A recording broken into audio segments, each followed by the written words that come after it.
기도하시겠습니다. 좋으신 하나님 감사합니다. 이른 새벽 주님께서 저희를 불러주시어 주의 예배당에서 함께 주님의 이름을 높이게 하시니 감사합니다. 이곳이 크고 특별하다 말씀하셨사오니 하나님 우리 안에 임재하시고 우리를 통하여 하나님의 거룩한 뜻이 온전히 발현될 수 있도록 은혜를 부어 주시옵소서. 이 새벽에도 귀한 예물 주님 앞에 가지고 나왔습니다. 하나님, 예물이 주님께 드려질 때 주님 뜻 안에서 아름답게 쓰여질 수 있도록 은혜를 부어 주시고, 드리는 손길, 그 기도 제목마다 하나님께서 선하게 응답하여 주시옵소서. 감사드리며 예수님의 이름으로 기도했습니다. 아멘. 우리 옆에 있는 성도님께 인사하겠습니다. 잘 오셨습니다. 오셨습니다. 환영합니다. 네, 잘 오셨습니다. 우리 영상으로 예배드린 성도님들도 환영합니다. 잘 오셨습니다. 어제는 제가 성전이 크다라고 말씀드렸습니다. 이곳은 하나님의 이름을 기념하기 위해서, 하나님의 이름을 두기 위하여 지어진 성전이라고 이야기했습니다.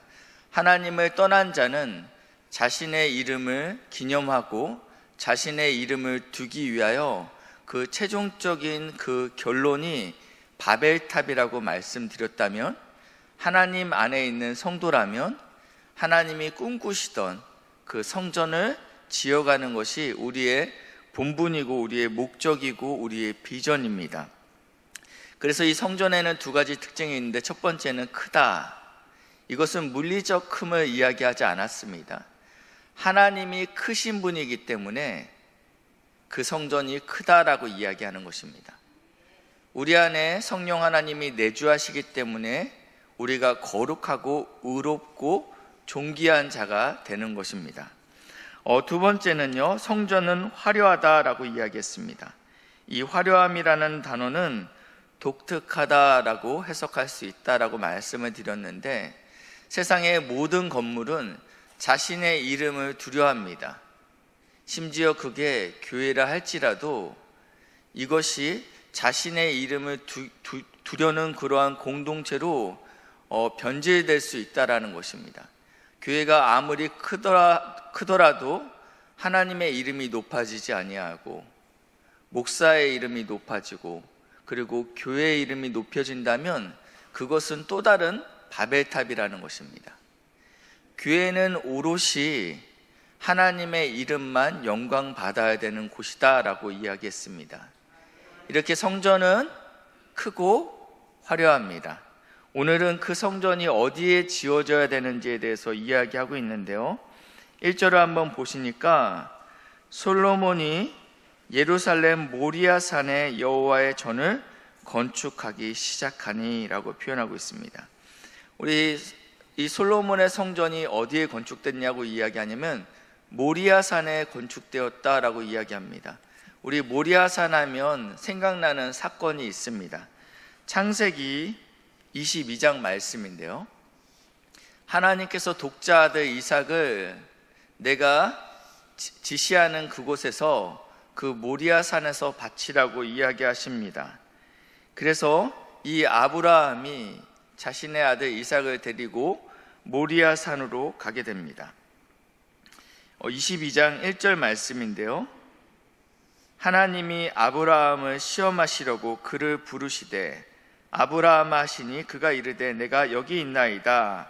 2절 말씀입니다. 여호와께서 이르시되 내 아들 내 사랑하는 독자 이삭을 데리고 모리아 땅으로 가서 내가 내게 일러준 한 산 거기서 그를 번제로 드리라. 하나님께서 예배를 드리라고 말씀하고 있는데 번제로 드리라 라고 말씀하고 있습니다. 이것은 자신의 아들을 각을 떠서 그리고 불로 태워서 온전히 바치라고 이야기하고 있습니다. 우리는 이 성경의 사건을 너무나도 잘 알고 있습니다. 결국 아브라함은 자신의 독자 이삭을 죽이지 못했습니다. 왜냐하면 하나님께서 이것을 막으셨기 때문입니다. 그리고 하나님께서 이 이삭 대신에 뿔이 걸린 양을 준비합니다. 그래서 대신 이 짐승이 죽게 되는 것이죠. 이 사건을 통하여서 아브라함의 고백은 여호와 이레, 하나님이 준비하셨다라고 고백하게 됩니다. 이 사건을 보고 요한복음에서는 이렇게 말씀하고 있습니다. 요한복음 8장 56절입니다. 요한복음 8장 56절인데 이렇게 이야기합니다. 너희 조상 아브라함은 나의 때 볼 것을 즐거워하다가 보고 기뻐하였느니라. 이 모리아 산에서 하나님께서 준비하신 그 어린 양을 보게 되었다라는 것입니다. 이 마지막 때 하나님께서 당신의 아들 예수를 이 모리아 산에서 죽이실 것을 보고 기뻐하였다라고 성경에서 이야기하고 있습니다. 첫 번째, 이 솔로몬의 성전이 건축되는 그 지역은 마땅히 죽어야 될 이삭이 죽지 아니하고 하나님이 예비한 양이 죽는 장소입니다. 두 번째는요, 다시 오늘 본문으로 넘어가시면 이 산은 또 어떠한 산이냐면 그곳은 전에 여호와께서 그의 아버지 다윗에게 나타나신 곳이요. 언제 다윗에게 나타났냐면 여부스 사람 오르난의 타작마당 위에 다윗이 정한 곳이라. 우리 여부스 사람 오르난의 타작마당 하면 또 생각나는 사건이 있습니다. 어디를 보시냐면 역대상 22장입니다. 역대상 22장 1절 말씀인데요. 어떠한 사건입니까? 다윗이 인구조사를 하게 됩니다. 자신의 교만함으로 자신의 세를 과시하고 싶었습니다. 하나님께서 큰 은혜를 주셨습니다. 하나님께서 지금까지 도우셨어요. 근데 잘 될 때, 모든 것이 문제가 없을 때 가장 영적으로 위험한 때라고 말씀을 드렸는데 다윗에게 지금 그때가 찾아온 것입니다. 이때 다윗이 어떻게 하냐면 인구조사라는 것은 두 가지 의미가 있습니다. 첫 번째는 세수 인원을 파악하기 위함입니다. 두 번째는 나의 군사력이 어느 정도 되는지 파악하기 위함이었습니다.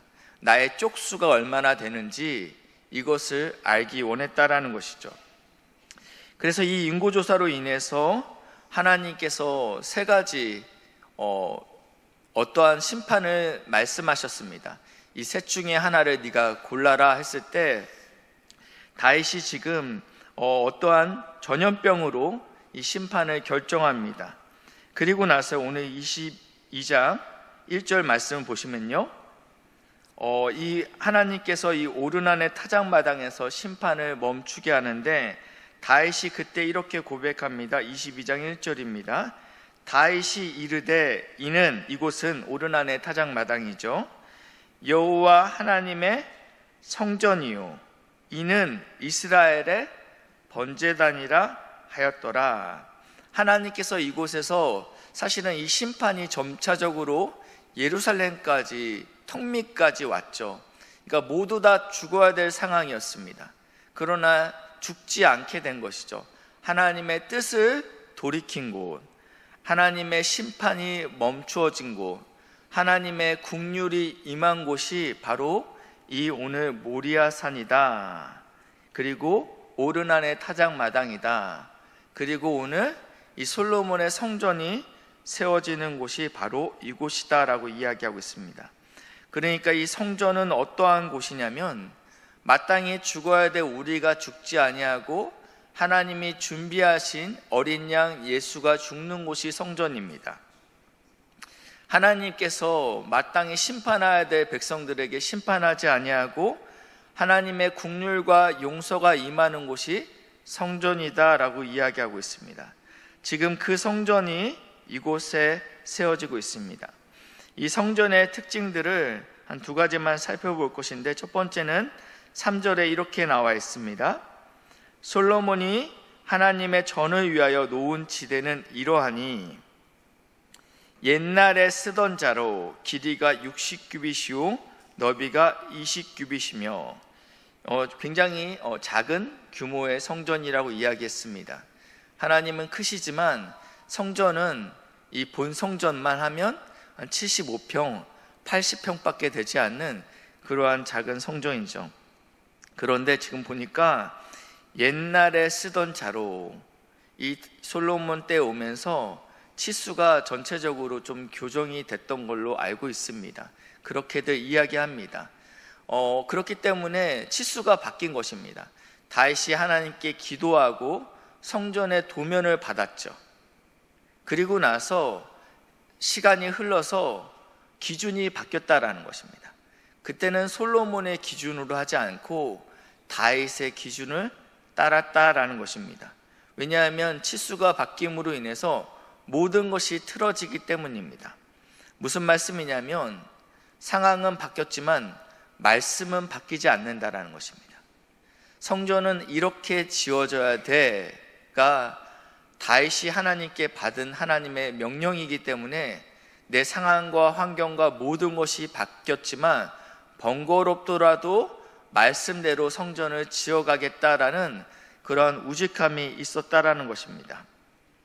성경대로 성경은 지어집니다. 두 번째는요, 마지막 절인데요, 하나님께서 이 성전에 두 가지 기둥을 세우게 합니다. 두 기둥은 성전 앞에 세웠으니 왼쪽에 하나요 오른쪽에 하나라. 오른쪽은 약이니라 그가 세우실 것이다 라는 의미를 갖고 있습니다. 그리고 왼쪽 것은 보아스라, 이것은 그에게 능력이 있다라는 의미가 있습니다. 하나님께서 성전을 세우십니다. 그리고 하나님께서 능력이 있다라고 지금 고백하고 있습니다. 그러나 실제적으로 성전은 누가 세웠습니까? 15만 3,600명.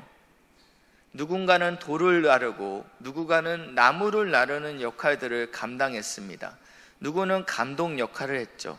그리고 이 15만 3,600명에 언급되지 아니한 또 3만 명의 또 이스라엘 사람들이 있습니다.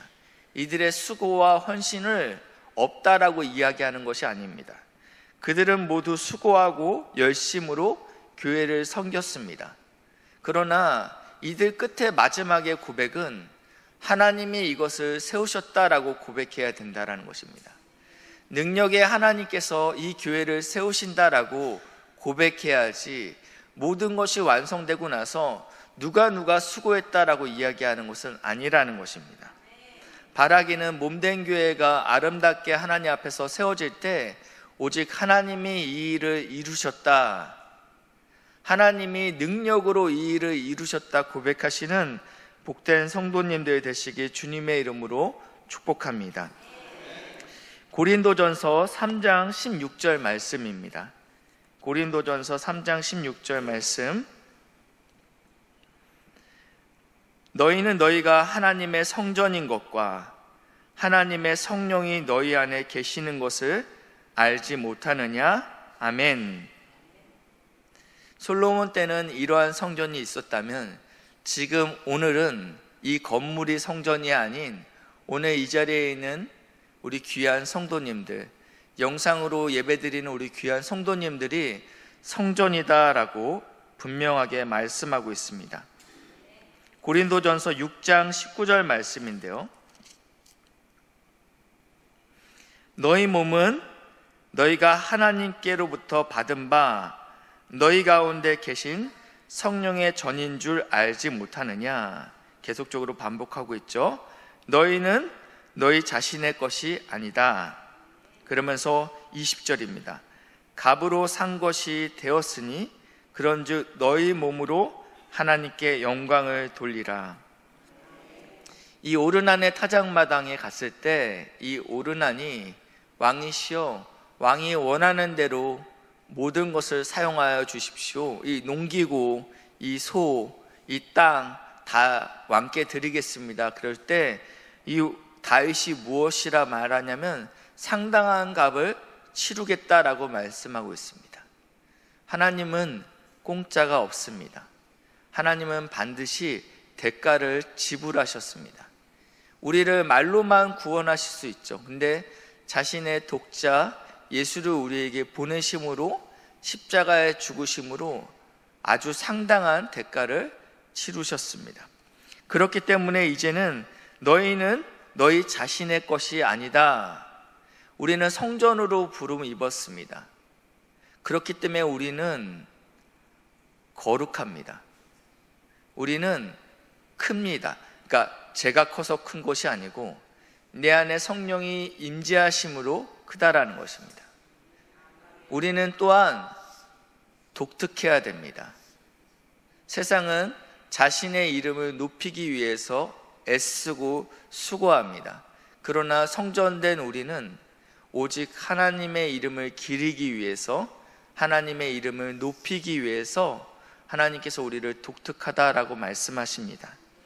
바라기는 몸된 교회가, 몸된 성전이 크고 아름답고 독특하게 하나님 안에서 귀하게 견고해지길 주님의 이름으로 축복합니다.